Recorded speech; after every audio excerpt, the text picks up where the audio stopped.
Não tem tempo a perder e é sobre isso que a gente vai falar agora. De sorriso aberto e cheio de esperança, Renato Paiva desembarcou ontem para começar a sua história no comando do Fortaleza.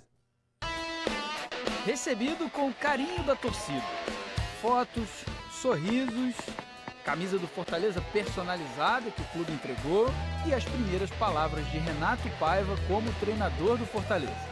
Eu venho fazer a minha história porque eu sou eu e a minha história eu espero que seja marcante na história do Fortaleza e com títulos, com vitórias e, acima de tudo, fazer a torcida feliz, que isso é a vida de um treinador. Vojvoda, depois de tudo que conquistou pelo clube, deixa um peso para quem chega. É natural. Paiva sabe disso. O meu colega o Juan Pablo fez aqui um trabalho fantástico. É uma herança que me deixa pesada, mas é uma herança que eu gosto deste tipo de desafios e, portanto, é isto que nós vamos fazer. Eu não venho substituir o Vojvoda, eu venho fazer a minha história. O Vojvoda fez a dele e muito bem feita e muito bonita. Eu venho fazer a minha história porque eu sou eu. Começou a caminhada de Renato Paiva no Fortaleza. Depois do desembarque aqui no Aeroporto Internacional Pinto Martins, Renato Paiva foi direto para o PC para se apresentar ao elenco, conhecer os novos jogadores e já começar a trabalhar. Amanhã tem jogo contra o Bahia no Castelão. Bahia, ex-time de Renato Paiva, passou por lá em 2023. Não deixou saudades, é verdade, mas cada novo desafio, uma nova chance. O Fortaleza precisa sair da vice-lanterna do Brasileirão. Em 13 jogos, só 2 vitórias. Resultados e atuações que têm feito 2025 ser muito ruim para o clube. Um novo rumo pode começar amanhã. 4 da tarde, Castelão, Fortaleza e Bahia. Muito feliz, muito feliz. Boa sorte. Posso dizer, tá? Obrigado. Renato Paiva chegou feliz, né? E já disse, eu sou eu, venho escrever a minha história. É importante deixar isso claro, porque Renato saiu talvez, certamente, na verdade, o maior treinador da história do Fortaleza. Renato Paiva chega com essa missão que é dificílima, né? Ontem na nossa coluna, no Instagram, Futebolês, a gente comentava que uma das coisas que o Paiva vai precisar lidar é com a sombra do Vojvoda, né? A sombra do Vojvoda vai pairar no PC durante longos anos, né? Até vir talvez um grande trabalho. Até então, sempre vai haver comparação nas entrevistas, no estilo de jogo e principalmente quando perder. Quando não conseguir jogar bem, aí, obviamente, o trabalho que ficou para trás é sempre trazido como aquele que tinha dado certo, tá vendo? Não era para ter trocado, enfim. O Paiva chega com esse desafio inegável, que às vezes não é falado, é velado, mas ele existe, ele é real. E aí, o Paiva ele chega com esse discurso de eu respeito a história do Vojvoda, se precisar vou falar com ele, né? Mas eu vim também escrever a minha história. O treinador tem que ter personalidade de chegar, até porque ele vem para fazer mudanças, ele não vem para manter o que estava sendo feito. Aquela mudança drástica, né? Ele vem exatamente para cumprir, executar aquilo que a diretoria pretende, uma mudança de comando. E só um detalhe, né? Ele vai dar 2 treinos, o de ontem e o de hoje.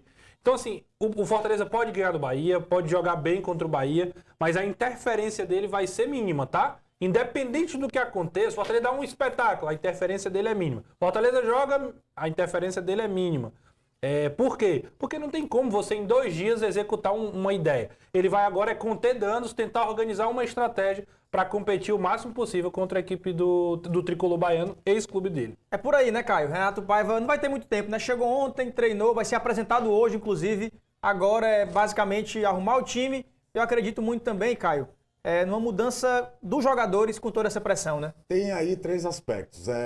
Primeiro como o Renato falou, não tem muito como você tem uma ideia de futebol na teoria que ele gosta mais de executar, ele gosta muito de um jogo de posição ali, de muita imposição física, mas nesse momento primeiro organizado defensivamente. Eu já estou batendo nessa tecla há um tempo, mas Fortaleza toma gol todo jogo desde aquele 5-0 no Juventude. Então ele sabe disso, é um cara que é estudioso, que entende futebol. Então é muito conversa e posicionamento defensivo nesse primeiro momento.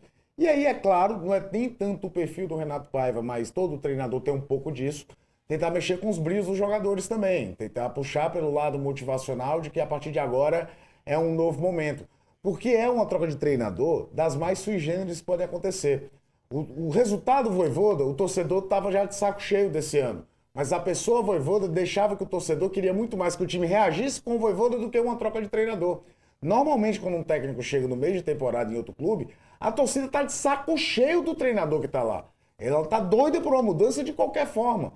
O torcedor do Fortaleza tinha, no fundo, uma esperança de que a pausa para o Mundial, a mexida, a acalmada dos nervos fosse trazer com que o próprio Vojvoda retomasse, que o próprio Vojvoda fosse o comandante de uma reação do Fortaleza na temporada.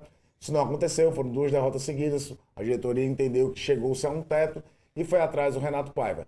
Esse primeiro jogo é muito como o Renato disse, como a gente vem comentando, controle de danos, segurar uma questão defensiva, trazer o Fortaleza para o nível de competitividade e aí depois, com mais calma, conhecendo mais o elenco, ele colocando mais um pouco da sua filosofia real de jogo. Tem reforço, isso pode ajudar, traz gente também sem trazer nas costas toda a crise que o Fortaleza vem vivendo. Ele pode usar o Herrera, que já estava regularizado, ele pode usar o Barreiro, para falar desses dois que são os mais que o torcedor espera mais em campo. E vai usar o Vinícius, Vai né? ter o Vinícius Silvestre no gol. Talvez até mesmo essa injeção de sangue novo no elenco, além da troca do Paiva, podem ser importantes diante de um Fortaleza que deve pegar um Bahia completo. Bahia poupou gente contra o América de Cali, o Caio Alexandre não foi inclusive, né, titular. Caio? Não achei não, Renato. O Gustavo. Achou não? O Rogério Ceni sempre fala que o Campeonato Sul-Americana, Brasileiro né? é a principal competição Bahia no dele. G4 da Série A, realmente. O Rogério já deu algumas entrevistas falando que vai... E se tiver que priorizar, vai priorizar o Campeonato Brasileiro. O Rogério tem muita mentalidade do treinador europeu. O Ele treinador sabe que é europeu o trem pagador, né? Não tem o como. treinador. E ele trabalha num clube com filosofia europeia, Exato. que é um grupo comandado por um conglomerado que tem como principal clube um clube inglês, onde se prioriza o campeonato nacional. Essa ideia de priorizar a Copa é muito made in Brasil, não é muito estrangeira, não.